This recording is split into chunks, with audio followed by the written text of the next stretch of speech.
شیخ یونس اگر اشتباه نکنم رئیس مرکز تبلیغ در فرانسه است.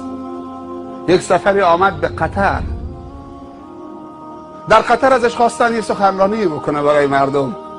یک مثال زد حالت مسلمان و واقعیت مسلمان و گفت مسلمان امروز به یک سواره میماند که سوار ماشین آخرین سیستمه، تو جاده آسفالت و اتوبان استاندارد داره حرکت میکنه، ماشین کلردار، شیشه رو بالا کشیده، ضبط صوتش هم خیلی عالیه، بدون پارازیت، نوار موسیقی هم صداشو بلند، کاندیشنش هم شغال، زن و بچهش هم کنارش نشستن، شیشه رو بالا کشیده، خودش هم آوازخوانی میکنه همراه نوار، پا رو گاز گذاشته، هوای خنک داره میره.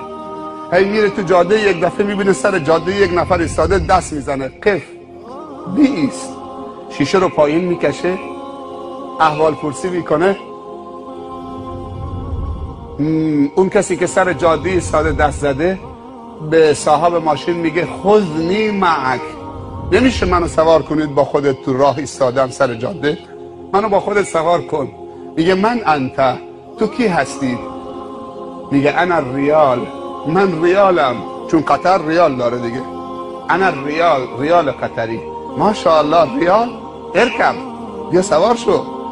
ریال سوار شد، کم کم داره شنگول میشه، شیشه رو بالا کشید، خیلی خوشحاله، همجور میره آواز میخونه. جلوتر یه نفر دیگه ایستاده دست میزنه قف، شیشه پایین میکشه، میگه خذنی معک، نمیشه منو با خودت بگیری سوار ماشینت کنی؟ میگه من انت، تو کی هستی دیگه؟ میگه انا دلار، من دلارم.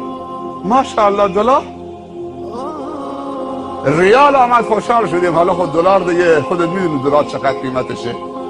دلار هم سوار شد، شیشه رو میکشه بالا، حالا دیگه فول به اوج رسیده دیگه، داره آواز میکنه، ویراج میده، نیم کلاچ میکنه، نمیدونه چه کار بکنه.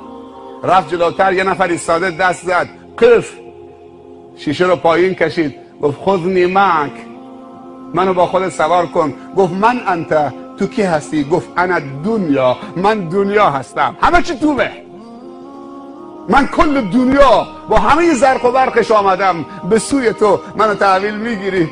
آقا من کیم که سرکارخانه دنیا رو تحویل نگیرم؟ شما با این همه آرایش و این همه زیورالات و این کمربند طلا، خودش دنیای ارزش داره.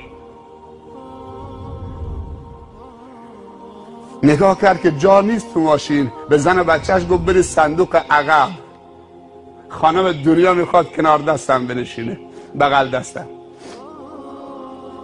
بفرما خانم. حالا خانم دنیا نشسته کنار دستش، این عطر و کلمش دیوانش میکنه، این سر و صدای کلاهش هم دیگه، از اون طرف هم پشت سرش آقای ریال و آقای دلار هم نشستن. زن و بچه دیگه بیارزه شدن، خفه تو صندوق عقب.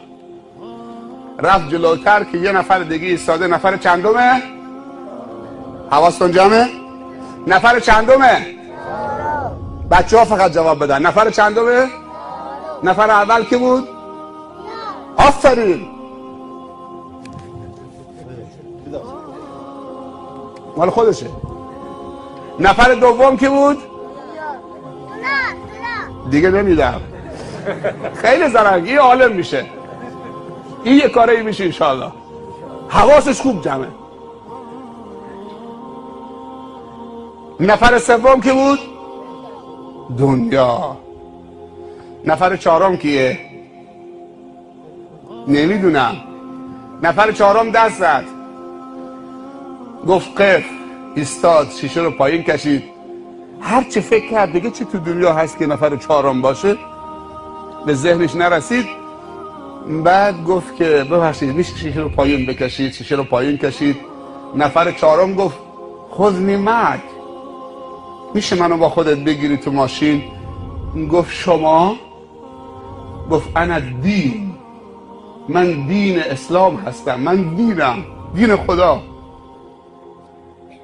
یه نگاه تند و تیزی بهش کرد، گفت ظرفیت تکمیل جا نداریم. عجب. من خیلی خوبم، من اذیتت نمی کنم، اگه ماشینت خراب شد هول میدم، کمکت میکنم، از من بدی نمیبینی، خواهش میکنم منو سوار کن. گفت آقا میگه تو حرف حالید نمیشه، کرید. میگم جا ندارم، رو کلم بذارم؟ خب جلو که نمیشه گذاشت، این میخوام نامحرمه، عقبم که جا تنگ میشه. آقای دلار و آقای ریال نشسته صندوق عقبم که زن بچه دیگه نمیشه که. هر چی التماسش کرد گفت ظرفیت تکمیل و هر کاری نمیشه، شیشه رو بالا کشید و بعد گفت پشمالو ریشی نگاه بکن. پشمالو ریشی مزخرف دین. برو بابا دوره دین سر شده. یه نیم کلاچ هم کرد، گرد و خاک بهش داد و قربونت. اینا کمک میکنن به منا، یعنی همیشه شنونده کمک میکنه به سخنران که به وجه بیاد. و رفت. معلومه که خانوادهشون براشون داستانهای خوبی میکشن دیگه. داستان چکمچکا برای بچه ها نکشید شبا، داستان اون بیبری و غول و نمیدونم فلانو اینا رو نگید. داستان پیامبران برای بچه ها بگید، داستان قرآنی.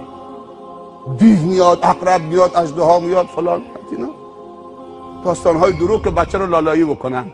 نه، داستان پیامبران بکشید تا بچه هایی که خوابن بیدار بشن، نخوابن، تا خواب از دشمنان بگیرن.